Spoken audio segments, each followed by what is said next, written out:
तावड़ू नगर में आपने सुंदर धम्मचारिका की और उसके पश्चात ये धम्म देशना का कार्यक्रम किया। इसको देख करके आज बहुत ही प्रसन्नता अनुभव हो रही है। लगभग आज से 25 वर्ष पहले मैंने तावड़ू में आना शुरू किया था और पिछले 14 वर्षों से मैं तावड़ू में कभी नहीं आया, लेकिन आज आने के बाद अनुभूति हो रही है कि अब तावड़ू में एक बहुत बड़ा परिवर्तन नजर आ रहा है। आज तावड़ू की सड़कों पर पंछी का ध्वज अपनी नई पहचान स्थापित कर रहा है।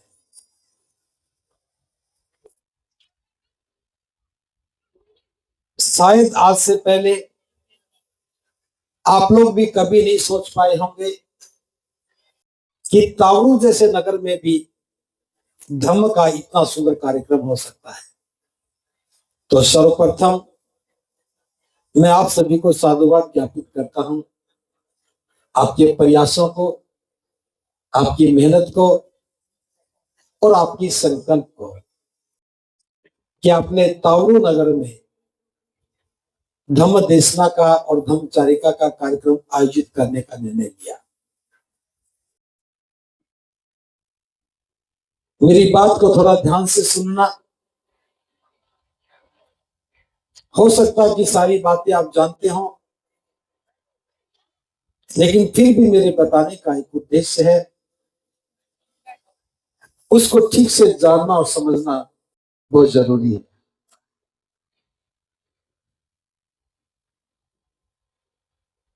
बाबा साहब के जन्म लेने से पहले की अगर मैं बात करूं, क्योंकि हम अपने जीवन को बाबा साहब के आने के बाद ही समझने लगे हैं, इसलिए मैं अपनी बात भी बाबा साहब के जन्म से करता हूं। बाबा साहब के जन्म के समय जब हम बाबा साहब के जीवन को देखते हैं तो हम एक पूरे समाज की व्यवस्था को, उसकी हालात को और उसकी मनोदशा को समझने का अवसर मिलता है। बाबा साहब के दुनिया में आने से पहले हम इंसान नहीं थे, हम मनुष्य नहीं थे। यद्यपि हमारा जन्म मनुष्य की तरह होता था, हमारी मृत्यु भी मनुष्य की तरह होती थी, लेकिन मनुष्य होने का कोई भी ऐसा काम या पहचान हमारे साथ नहीं थी जिससे हम कह सकें कि हम मनुष्य हैं। अतीत की ज्यादा बात नहीं करूंगा, फिर भी कुछ बातें इसलिए कर रहा हूं ताकि वर्तमान समझ में आ जाए।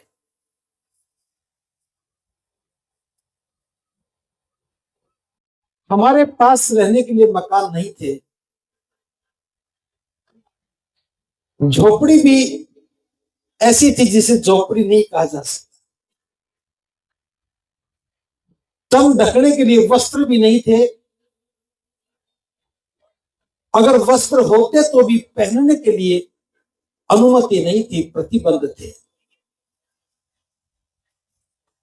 खाना तो रोज खाते थे, लेकिन वो खाना नहीं होता था। मिला तो खाया, नहीं मिला तो भूखे रहे, और भूख को शांत करने के लिए क्या क्या खाना पड़ा, इसकी चर्चा करने में भी आज लज्जा अनुभव होती है। हम इकट्ठे रहते थे, लेकिन पशुओं की तरह लड़ते थे। हम गीत भी गाते थे, हम धार्मिक आयोजन भी करते थे, लेकिन वो हर एक गतिविधि ये बताती थी कि हम मनुष्य नहीं है। हमारा रहन सहन, खान पान चर्चा करने लायक भी नहीं था। लोग छूते भी नहीं थे, परछाई से भी नफरत थी। हम काम तो करते थे, मेहनताना नहीं दे सकते थे। बिल्कुल दबे कुचले, पीड़ित, उपेक्षित, गांव नगर से बाहर, जंगल में जहां पीने के पानी की व्यवस्था नहीं, आजीविका का कोई साधन नहीं, ऐसा हमारा जीवन था। और इस जीवन की परछाई से, इसके प्रभाव से बाबा साहब को अपने बचपन से लेकर के जीवन के अंतिम समय तक कितने यातनाओं के दौर को सहना पड़ा। जो घटनाएं, अमानवीय घटनाएं बाबा साहब के साथ घटी, बाबा साहब के संकल्प ने उन सभी यातनाओं से हमें निजात दिला दी, हमें छुटकारा दिला दिया। बाबा साहब का जीवन सफर, संघर्ष का जीवन सफर 1927 में शुरू हुआ। महाड़ के तालाब के आंदोलन से, वो हमारा पहला आंदोलन स्वच्छ पानी पीने का था। एक तालाब जिसमें गाय, भैंस, भेड़, बकरियां पानी पी सकती थी, गोबर पेशाब भी करती थी, उस पानी को छूने का भी हमारा अधिकार नहीं था। बाबा साहब की पहली लड़ाई 1927 में शुरू हुई और 1956 में मात्र 30 वर्ष संघर्ष करके ही वो हमसे विदा हो गए। उन 30 वर्षों के संघर्ष में बाबा साहब ने हमें जो दिया, उसी की वजह से आज हम मनुष्य कहलाने के हकदार हो गए। एक एक बात का जिक्र करना बहुत मुश्किल होगा। हम गांव से बाहर रहते थे, आज शहर में बड़े मकान बना करके रहने लगे। हमें वस्त्र पहनने की अनुमति नहीं थी, आज मन पसंद के वस्त्र पहनते हैं।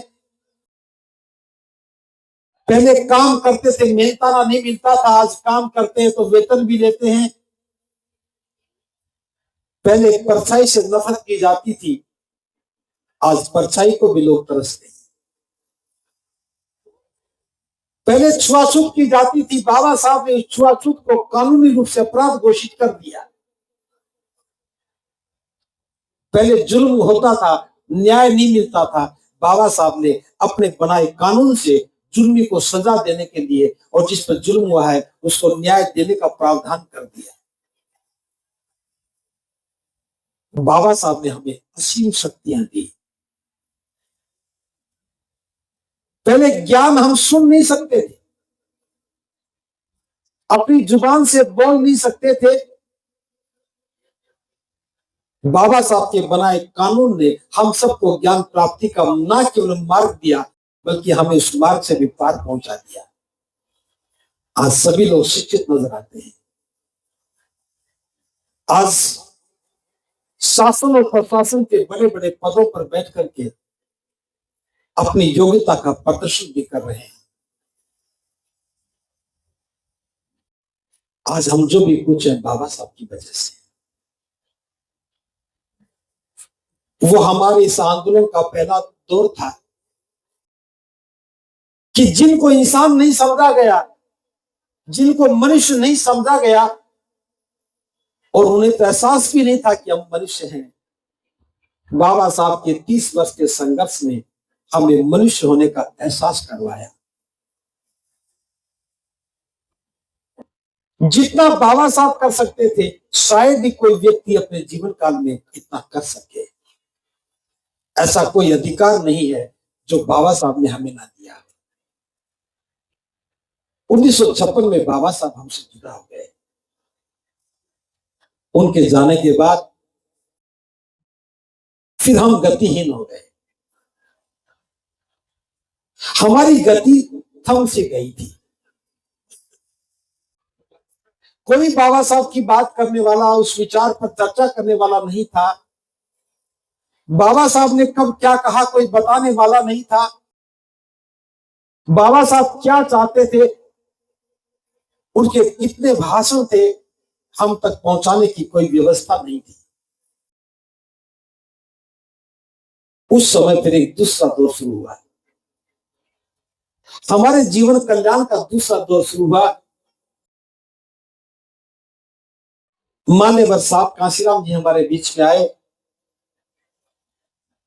और 1974 या 78 कब से बामसे कब से बनाया था,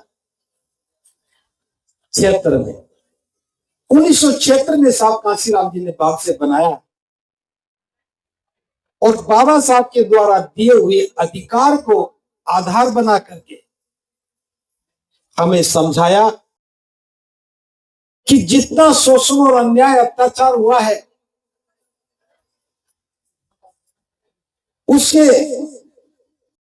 उसकी जिम्मेदारी हम अभी तक केवल धर्म को दे रहे थे, लेकिन धर्म के साथ शासन का भी उसमें बड़ा योगदान रहा है, क्योंकि जिसका शासन होता है धर्म भी उसी का फलता फूलता है। तो बाबा साहब ने हमें अधिकार दिया है, हर व्यक्ति को बराबर का अधिकार दिया है, वोट का अधिकार दिया है, एक नया आंदोलन शुरू कर दिया और उस अधिकार के उपयोग से जो लोग अभी संघर्ष कर रहे थे भोजन के लिए, जो संघर्ष कर रहे थे आजीविका के लिए, जो संघर्ष कर रहे थे मकान बनाने के लिए, जो संघर्ष कर रहे थे अपने बच्चों की विवाह शादी के लिए, अब उनके सामने एक नया संघर्ष खड़ा हो गया कि उन्हें सत्ता पर काबिज होना है और देश का हुक्मरान बनना है। बाबा साहब की उस क्रांति के बाद एक दूसरा दौर शुरू हुआ जिसमें हम सत्ता के शीर्ष तक पहुंच सके। 1976 में एक मजबूत आंदोलन शुरू हुआ और 96 में आते आते वो परिणाम तक पहुंच गया, लेकिन 2003 में उस आंदोलन का भी उसमें भी स्थिरता आ गई। 2003 में मान्यवर साहब कांशीराम जी की बीमार होने के बाद वो कारवां फिर एक बार ठहर सा गया, लेकिन रुका नहीं, थोड़ा चलता रहा। 2006 में मान्यवर साहब कांशीराम जी भी हमसे विदा हो गए। उनके जाने के बाद फिर ये कारवां रुका सा दिख रहा है। आज मान्यवर साहब कांशीराम जी की दुनिया से जाने के बाद लगभग 20 वर्ष होने को है। हमें लगता है कि देश में चर्चाओं का दौर ठहर सा गया है। मान्यवर साहब कांशीराम जी के आंदोलन की वजह से बाबा साहब का विचार घर घर जाने लगा, बाबा साहब की जयंतियां मनने लगी, गांव गांव नगर नगर के चौराहों पर बाबा साहब की प्रतिमा स्थापित होने लगी। और एक वो दौर था, लोग ब्लैक बोर्ड को लपेट करके साइकिल पर लेकर के चलते थे, साथ में चौक का डब्बा होता था और पढ़ने पढ़ाने का काम करते थे। उसी समय देश के अनेकों लेखकों ने बाबा साहब पर पुस्तकें लिखी, महापुरुषों पर पुस्तकें लिखी, पढ़ने पढ़ाने का दौर चला और एक नई चेतना आई। वो चेतना राजनीति के लिए काम करने लगी। आज मैं तीसरे दौर की बात कर रहा हूं। बाबा साहब के समय हम पशु से मनुष्य बन गए। मान्यवर साहब कांशीराम जी के समय हम सत्ता नवीस हो गए, राज सिंहासन की बात करने लगे, वोट की कीमत पहचानने लगे। वोट की कीमत की पहचान करते करते हम अपनी पहचान भूल गए। मैं ये बात इसलिए याद दिलवा रहा हूं, बाबा साहब के आने से पहले हमें कोई एक अलग नाम से पहचानता था, वो नाम था शूद्र। शूद्र का मतलब ही पशु जैसा दिखता है। जब आपके सामने शूद्र का नाम आता है तो आकृति में एक ऐसा व्यक्ति दिखता है जो दीनहीन है, मलिन है, भूखा है, नंगा है, प्यासा है, उसके पास कुछ भी समझ नहीं है। शूद्र होने का अर्थ ही यही था। बाबा साहब ने हमें एक नई पहचान देने की कोशिश की। बाबा साहब हमें संगठित करके एक नई पहचान दे रहे थे।